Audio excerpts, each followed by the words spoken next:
Paradigm Shift, episode 19, the only way to start the weekend.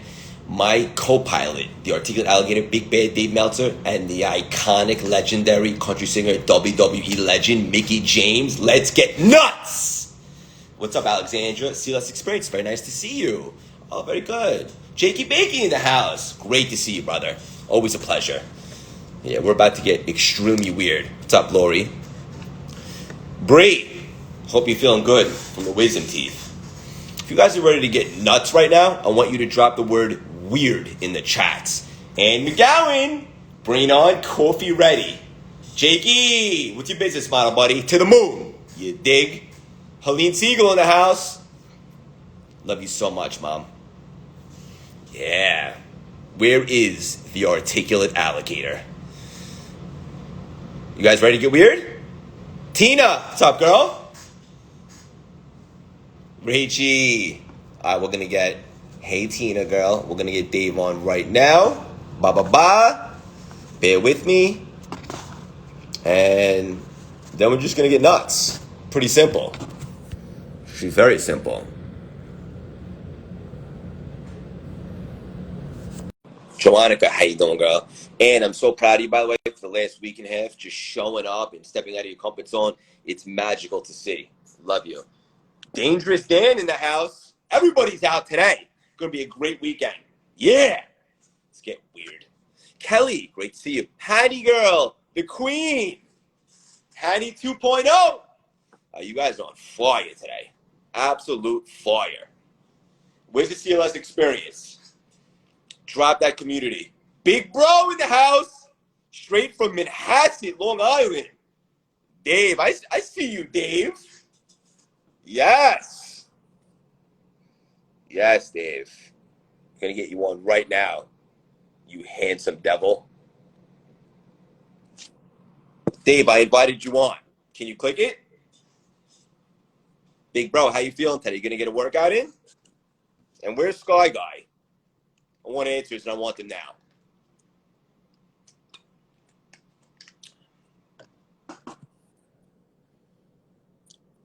Kelly. Good afternoon, everybody. Bree? Yup, Margie girl in the house? All right, Dave. Articulate alligator coming on right now. Let's get nuts. Hello. I get so giddy when I see you. I could not get in, man. It was so frustrating. I'm sitting there going, the universal laws of energy are keeping me out. Now I'm back in, man. What's going on? Mine is setback. When I see you, I turn into a giddy goose. I love this. I love the paradigm shift. I'm shifting my paradigms all over the place. My relationship with money, my relationship with employees, my relationships of everything. See, paradigm shifting is about your relationship to all that's relative to you. And that's what makes this show so tremendous. And I just have to tell you, my friend, I have some people reaching out, a little bit interested in what we're doing here, the same way they were on my other digital shows. So I'm getting excited about what's going on here on the paradigm shift. I wasn't sure if we can display that news, the cat's out of the bag, but you and I, in the very first episode, we said this is going to become the biggest show ever. It will get picked up by a major network. Looks like we're a little ahead of schedule. The guests keep getting bigger. The audience is getting bigger. All the things. Now, the giddy goose, the spiritual starfish, the articulate alligator, Rachel, Lori, Breezy. What's going on, everybody? Hugo, I got you there too, my friend. You ready to rock? I'm ready to roll. Let's get weird. Talk about the power of intention, Dave. Well, my favorite book ever written is The Power of Intention by Wayne Dyer. And the idea of intention is that we live in a field of intention, the field of intention inclusive of billions of galaxies and universes, which makes our own capability of fathoming and realizing what infinity and limitlessness is. I was talking the other day when I was on Clubhouse about we think we're asking big. I got chills when I thought about empowering over 1 billion people to be happy, to make more money, help more people, and have more fun. And then I started to think about it in the realm of infinity and how little that was. And I have to every day remind myself, recollect, remember And all three of those words means to unite, recollect, remind, remember. To, if I do that acknowledgement, then I can realize that, you know what? I am just asking for crumbs. Remind myself every day, I can't even fathom how big I can ask, how big I can be, and the light that comes through and the power that comes through me. So I'm completely inspired by shifting the paradigm and perspective that I have on the unfathomable size, scope, and scale of possibilities, probabilities, and our reality.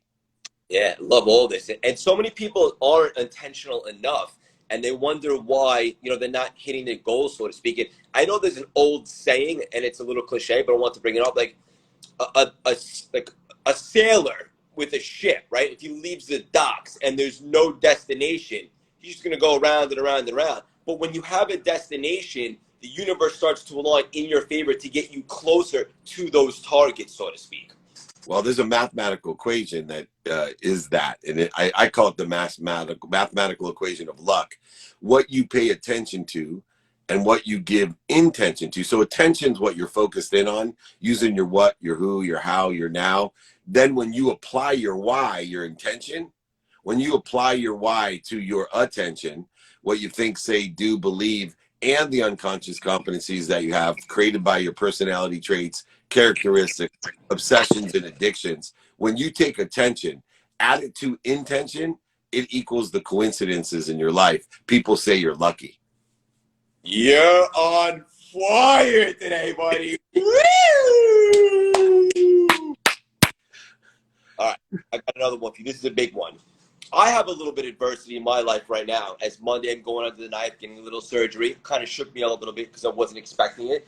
But I'm at a place in my life now where I know every situation like that has a productive, positive side to it. I may not know exactly what it is today, but that's how I'm going into it. How do you personally deal with adversity today, Dave?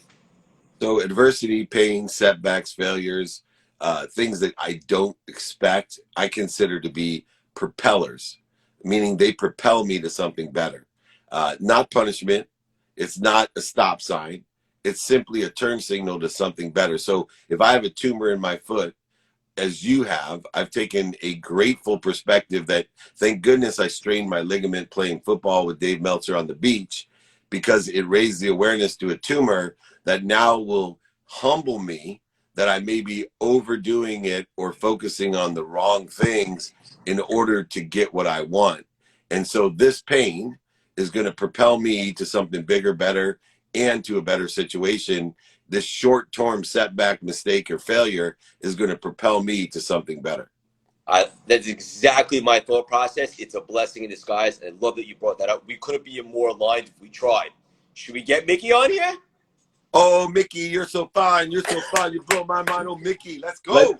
Let's get her. CLS Experience, drop that number. Okay.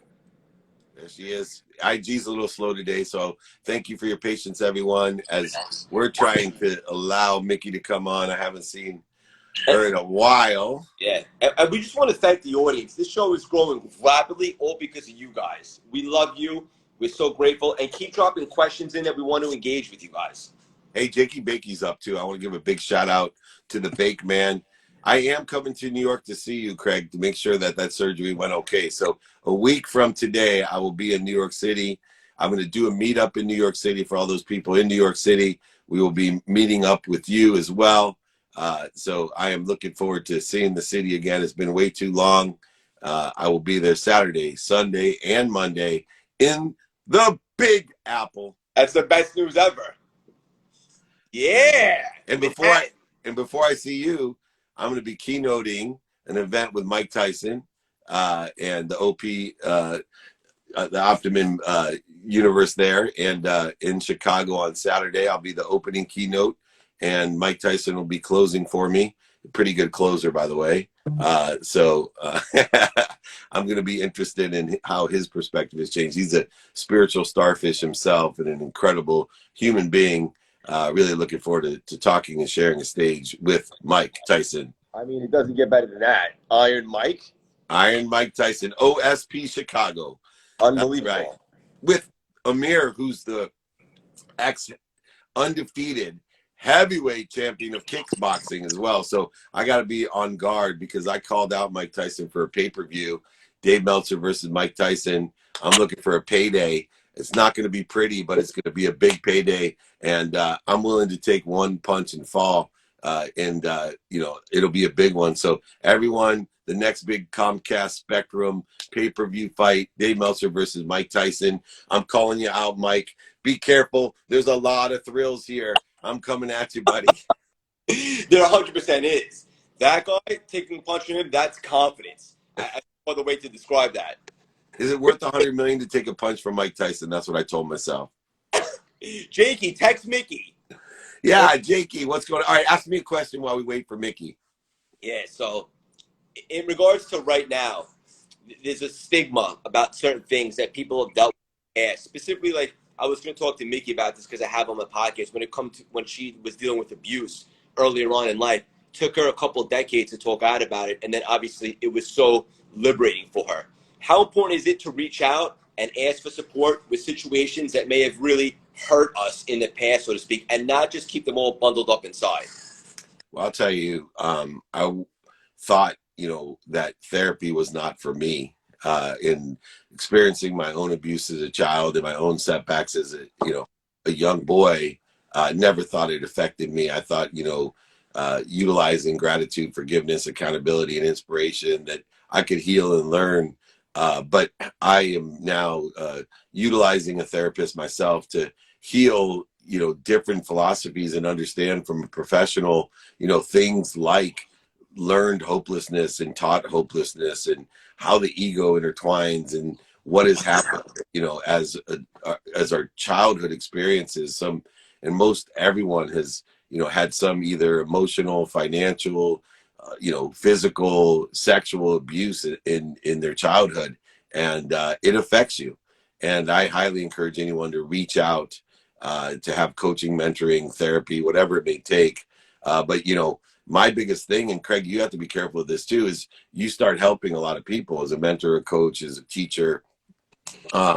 You don't know it all, right? We are all flawed human beings. We're all on the journey to pursue our own potential, and we are, still healing. And it only helps us to, at all times, have that type of mentorship, have that type of coaching. So I encourage everyone, and even looking at Simone, in the Olympics here, I just feel for her. I can't imagine, that's not an entitled little girl. You know what I mean? This is a completely empowered individual that is under an extraordinary amount of pressure.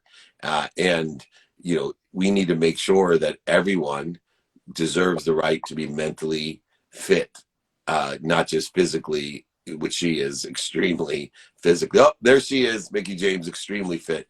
All righty, you got her there. Let's grab it. And just to pick up on what you said, Dave, people have to be in shape, not just physical, mental shape. It's a great point that you make. Mickie, we're going to get you right on now.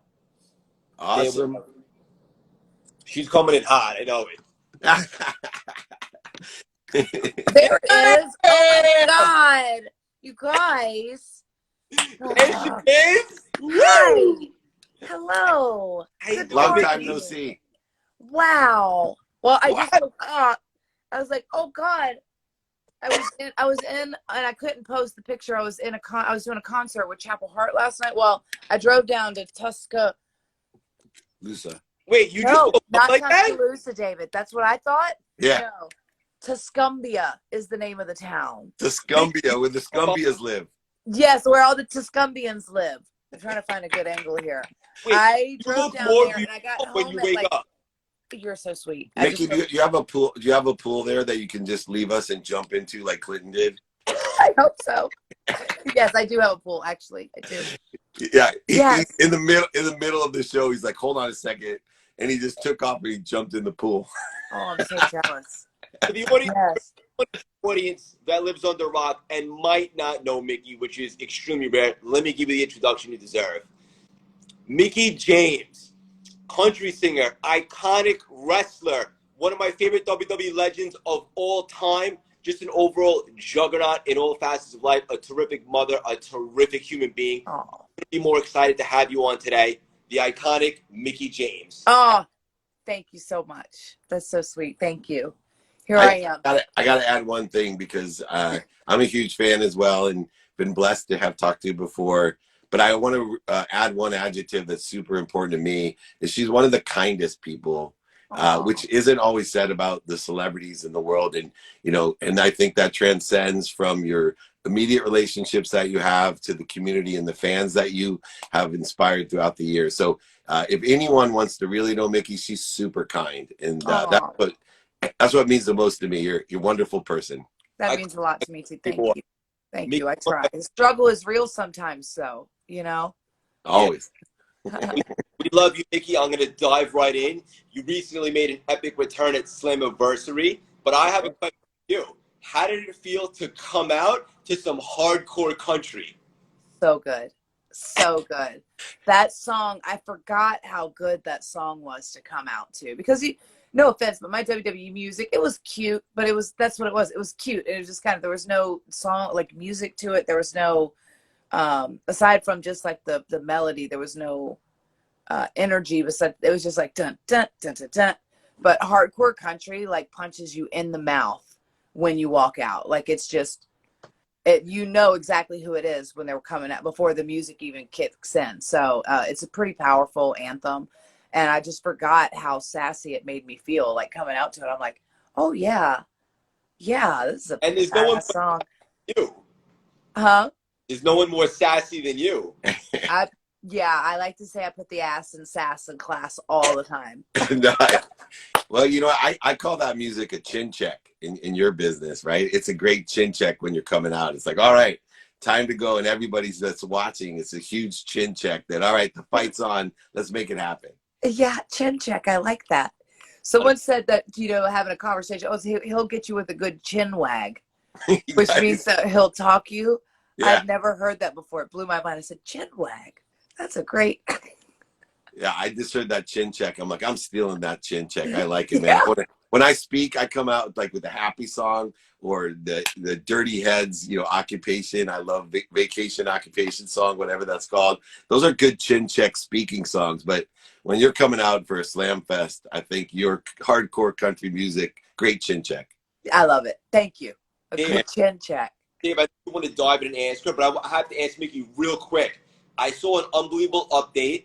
At a whopping 5'3", you're going to be at the runway at the Hamptons Fashion Week. I can't believe it. It feels really cool. I mean, here I am. I just never thought that my little legs would just kind of be down any runway ever. Because you see these ladies, they're gorgeous, but they're like 6 foot tall and they're all legs. And I was not blessed with all legs. I've got legs, but they're just kind of. I got legs. I got legs. I'm blessed. I got legs too. Well, I just want to say that thank you so much for opening the door for Craig and I, because, you know, just like Warren Moon opened the door for black quarterbacks, you have now opened the door for Craig and I to be extraordinary models. And, you know, because my legs are like this big. They're perfect to fly on an airplane with. That's what I say. I'm perfect because I can get my knees in the seat on the airplanes and I can get into a little ball. People can't get to me. It's amazing. I love it. Dave, Say again? You want to dive in? I've already been diving in, but of course, so Mickie, transition is a really big deal, especially during COVID right now. And I do a lot of coaching with athletes, specifically entertainers in transition, but also entrepreneurs, meaning like lawyers and doctors that feel stuck because their moms, you know, made them study and go to law school or med school. And here they are 50 years old, stuck in their careers. And a lot of times I hear it's too late. And you're someone that continually to expand and grow and accelerate, utilizing all the skills you have, the knowledge of who and what, and your great desire that you just must be what you can be. What are some of the key advice that you can give to people today that are transitioning in their careers or they want more out of their life?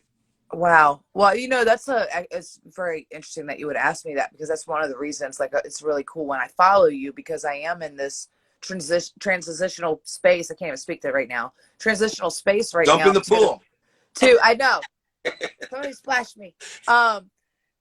to try to figure out what that is and what that looks like for me. But I think because for so long, and it really kind of set in when I first left WWE the first time, because I felt like I'd lost my dream job. And I felt like I'd lost everything. I was devastated. I was really, really devastated. But I'd started to really put some energy into my music then. But I'd never looked at my music like, okay, this was going to be like a second career. I just had done it because I wanted to do it and it was something that I'd always wanted to do. And so I just wanted to prove myself that I could do it. Now this time sitting back, like I'm 20 some years into the business, and I've been in pretty much almost every organization, every televised organization, with the exception of the new one now, AEW. But I've made so many friends and been and come and then left and then come back. And I just realized that as I've evolved, the business has evolved, but also, you know, what I want from the business and what I need from the business has changed. Whereas before, especially like my first time there, I needed to win the championship. I needed to prove myself. I needed to prove that I was the best. I just needed all this validation, you know, from, and most of it wasn't even, when I realized it, it wasn't even for myself. Like it wasn't even validation from myself. It was from my peers. It was from Vince. It was from, you know, the audience. It was from all these things. But deep down, I wasn't truly like super, super happy with me.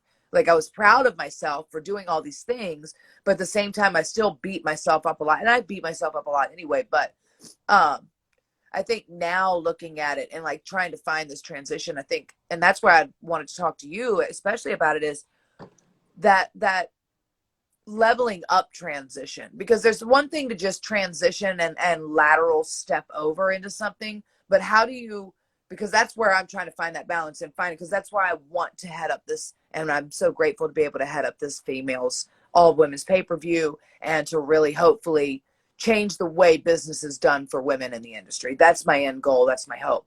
But as you do that, that's more of a let's level up. Like I wasn't happy just coming back and just wrestling, and because I could do that and I knew I could do that and I could wrestle everybody and have incredible matches, but it wasn't going to satisfy me on the inside. So I'm like, okay, well, what can I do to do that? And this is that level up transition, you know? So I think it's a lot more, it hits you in the ego a little bit more when you sidestep transition or have to backward step, because we've all been there, we've all done it. But I'm really excited about trying to level up and do it. It's just delivering on it, you know? So now I got to deliver.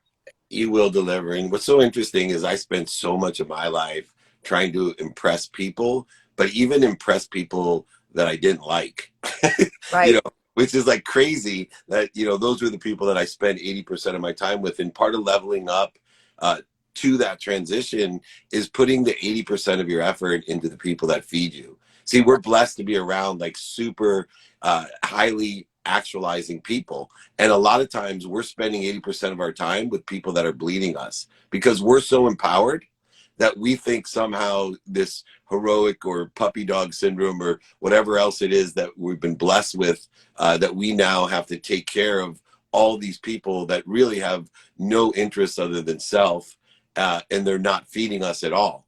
And I'm someone that gives my entire life away, but I give it away to people who feed me. If you don't feed me, I'm going to let you fall away. And if you bleed me, I'm going to fire you from my life. And I think a lot of times the more successful we are, the more difficult it is to level up because we keep feeding the people bleeding us. And if we just would shift that paradigm, no pun intended, into the people that are feeding us, Right. and quit trying to impress people, let alone people we don't even like or people that are bleeding us, we can accelerate and grow, compound our successes by utilizing the greatest power that we have, the one that's coming through us, to other people by giving it to other people with appreciation, meaning adding our value. But anyway, I'd love to talk to you further about that as well. But you're an incredible. You're so I sweet. stay here all day, Craigie Poo. Yeah. Craigie Poo. He's the only guy that has the night. It's like here in California, it's what, almost 8 o'clock in the morning. And he has like the sweater that I wear to like the dinners that I go to, you know, at 7 at night. You made me start wearing these sweaters, Dave. No, I said put on a shirt, not on a night sweater. Mickie, Look, I'm wearing my workout shirt. Mickie, I'm with Dave in LA a week ago. He goes, Craig, this is a very pivotal moment for your brand. You're about to blow up. maybe you should consider stop wearing so many cut-off shirts and start looking more professional. So I wear a sweater. I can't win with this guy.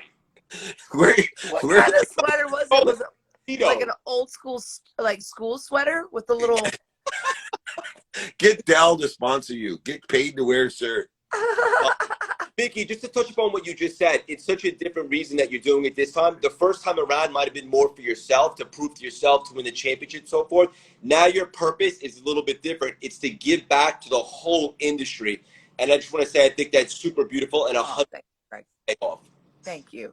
I am trying. I'm sure it's a bit, you know, I would be lying if I said it wasn't a little bit self-driven, because I do want to prove and validate a point of, I believe women's wrestling can make money, and I was told that it doesn't, or that we didn't want to do that. And I think that an all women's product is viable, and I think it could be different. And I think there's a way to present women in the industry, and it's never been heard or seen from a women's perspective. It's only been, since wrestling's been on television, it's only been from a male's perspective, and there's never been a show for television cultivated for the female audience or anything. So there's many things, but obviously, you know, the biggest thing is to be able to let these girls know that yes, you can make money and you can be a star in the business, and it is all worth it. Because there was a lot in my career through the ups and downs where, you know, you get a little bit of success and then your knees are cut out from underneath you, and you're just constantly feeling like you're not good enough, like you're because you're keeping yourself to all these expectations and to other people's opinions of you, and you hold so much value in what everybody else thinks of you, and you have to get to that place of like, unless it's an important person, their opinion really doesn't matter, you know what I mean? Like, but even sometimes that important person, their opinion is sometimes wrong, you know, very wrong. So it's just being able to define and know your own true self and value. But it's just hard. And when you say you cut people away or whatever, like, I find my hardest people to cut away are the ones that I love the most, even though they're the most, they can be the most draining on you or whatever. So, but people that I tend to, I'm a nurturer anyway, by nature. I'm a nurturer, and I'm like a fixer, and all the things that you're a that pleaser.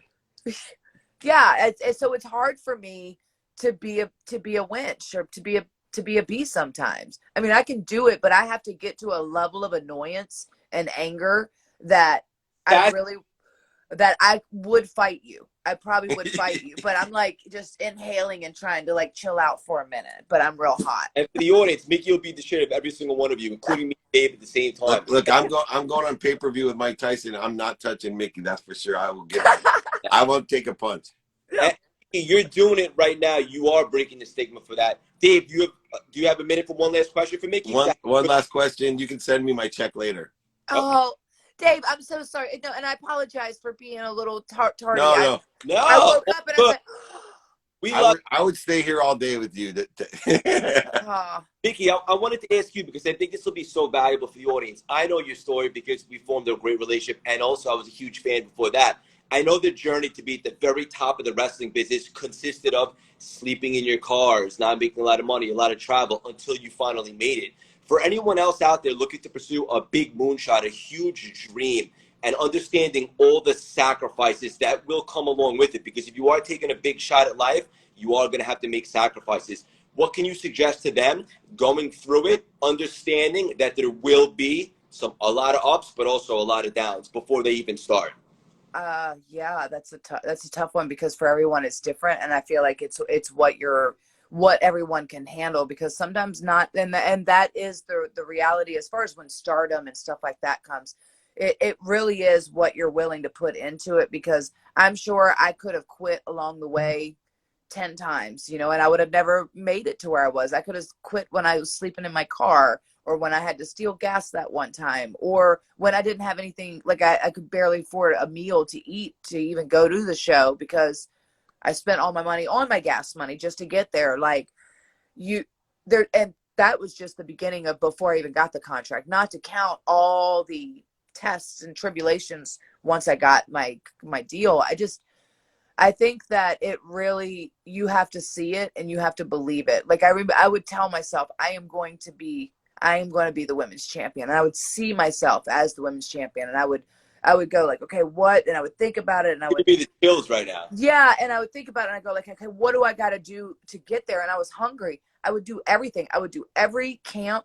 Would do a Dr. Tom camp. I would do Ricky Steamboat camp. I would do the ECW dojo camp. I would do whatever I thought that was going to not only put me in front of the right people, but get me better. And I was trying to learn from people who had been there, who had made money on television, who could give me the shortcut. But the thing is, there is no shortcut. Everybody's journey is different. It's very, very different.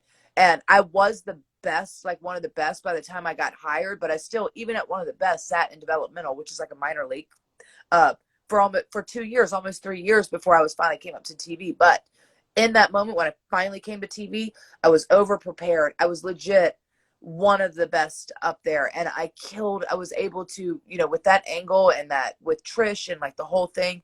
But I think that, and this is whether you're a religious person or not, like I've found like before my greatest successes, before every single, like any of them, I've always had my biggest like moments of, and I don't know, and I say that's all what I always, because I think in these lines, because I'm a religious person or spiritual, more spiritual than anything, but I always say the devil's coming in to test me, to make me quit, because he knows I'm about to rise, right? And they want to cut you out, and he wants to cut you down before you and you go up, right? So like I felt like every time before I would have this moment, this, where my breakthrough, where God's like, it's the light is there, just keep going.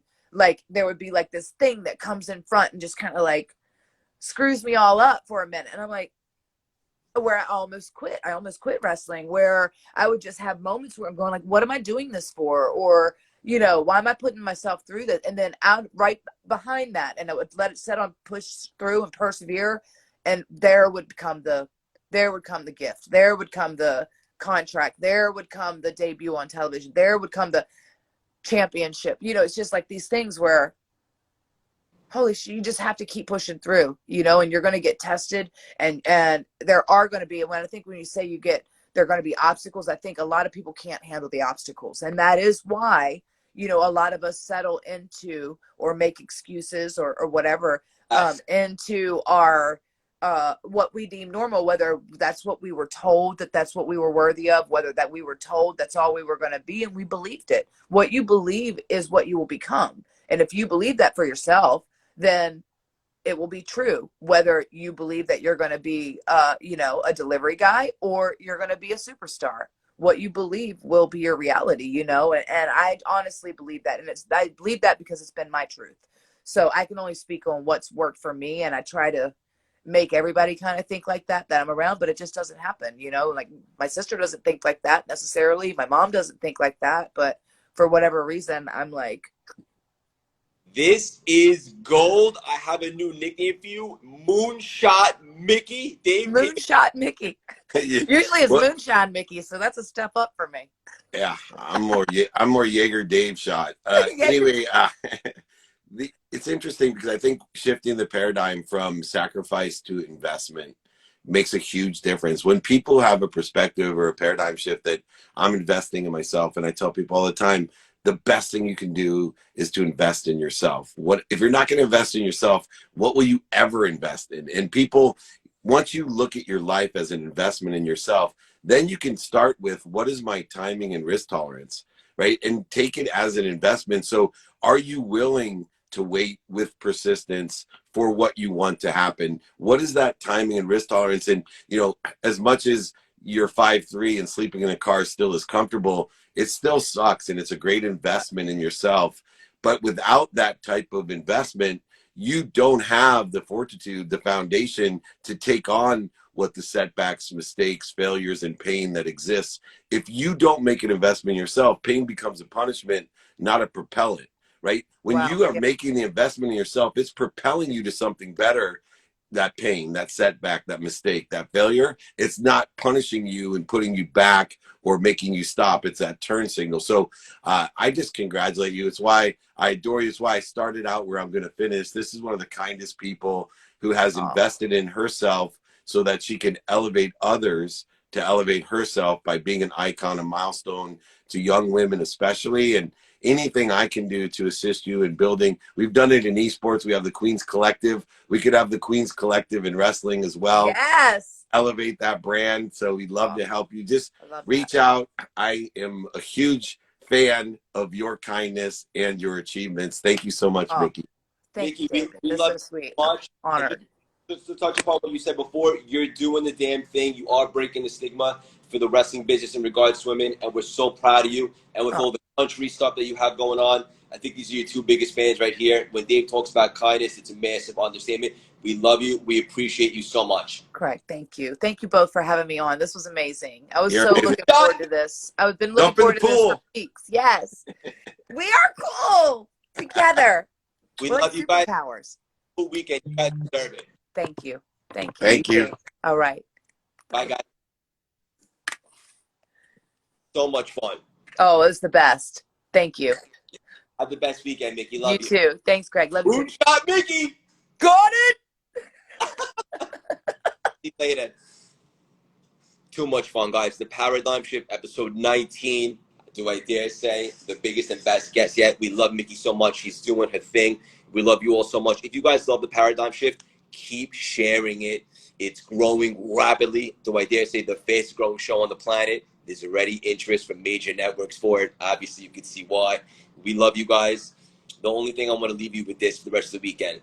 Adversity can do one of two things to someone. It can make someone stronger and they can rise up from it and they can get lessons from it, or adversity can crush someone. The adversity that I have coming up has to do with my health. Monday morning, I'm getting surgery, getting this tumor thing taken out of my foot, and I embrace it and I love it and I lean into it.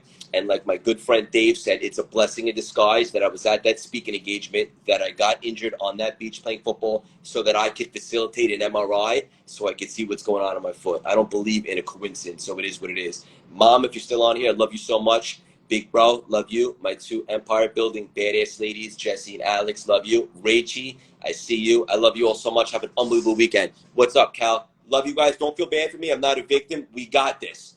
Love you guys.